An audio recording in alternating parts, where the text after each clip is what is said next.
চক মইতো কম যে হিন্দু নাপাব, 2টা দিন পিছত মুছলমানো নাপাব। এইবাৰ আমি 100% মুছলমান থকা 8টা জিলা পৰিষদ সিট জিকিছো। 100 বুলি ক'লে ধৰক 90 বুলি ক'ব পাৰে, 100 বুলিয়ে কৈছো। তেনেকুৱা জিলা পৰিষদ আমি 8টা জিকিছো। গতিকে না হিন্দু থাকিব, না মুছলমান থাকিব, না খ্ৰীষ্টিয়ান থাকিব, কাৰণ সকলোৱে কাম বিচাৰে। সকলোৱে জানে যে কংগ্ৰেছে বিধানসভাত ধমকি দি থাকে অৰুণোদয় বন্ধ কৰিব লাগে। এটা কোনে বিচাৰে যে নিজৰ অৰুণোদয়টো বন্ধ হৈ যাওক? কি হিন্দুও নিবিচাৰে, মুছলমানেও নিবিচাৰে। গতিকে এতিয়া যি দেখিছে সেইটোতো জাষ্ট আৰম্ভণি। বিধানসভা ইলেকশ্যনতো সুনামি হৈ যাব। যোনে তোনে নাভাবা জেগাতো বিজেপিৰ পদুম ফুলিব। বিটিআৰত আমি আজি আমাৰ গধূলি মিটিং আছে, কিন্তু আমি অকলে খেলিম। কিন্তু আমি যিমান সিটত আমি পাৰো সিমান সিটতহে খেলিম। আমি য'তে ত'তে নেখেলো। য'ত আমাৰ শক্তি নাই তাতে আমি নেখেলো। গতিকে যিমান সিটত আমাৰ শক্তি আছে সিমান সিটত আমি প্ৰতিদ্বন্দ্বিতা কৰিম। গতিকে যোৱাবাৰ আমি 25টাত কৰিছিলো, এইবাৰ কিমান কৰো আমি চাই লওঁ।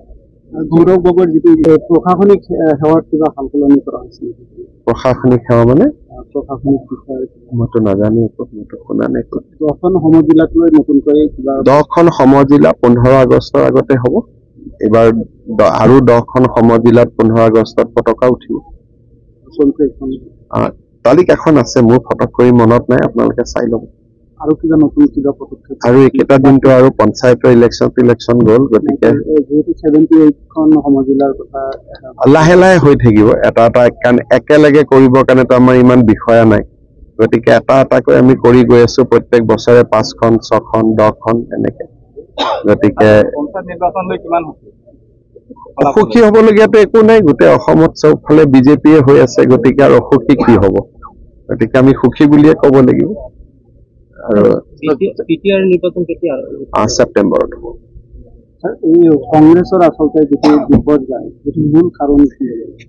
চক যোৱা 4 বছৰত আমাৰ চৰকাৰ আৰু কংগ্ৰেছৰ 15 বছৰ আপোনালোকে নিজেই যদি তুলনা কৰে, তেতিয়াহ'লে বিপৰ্যয়ৰ কাৰণটোতো তাতেই ওলাই আছে। অসমখন কিমান অশান্ত আছিলে, আজি অসমত সকলো মানুহে সুন্দৰভাৱে আছে। গতিকে পাৰ্থক্যটো আপোনালোকে নিজেই দেখা পাইছে। আৰু ৰাইজেতো এটাই বিচাৰে যে দেশখন শান্তিত থাকক, দেশখনৰ উন্নতি হওক, সকলো আগবাঢ়ি যাওক।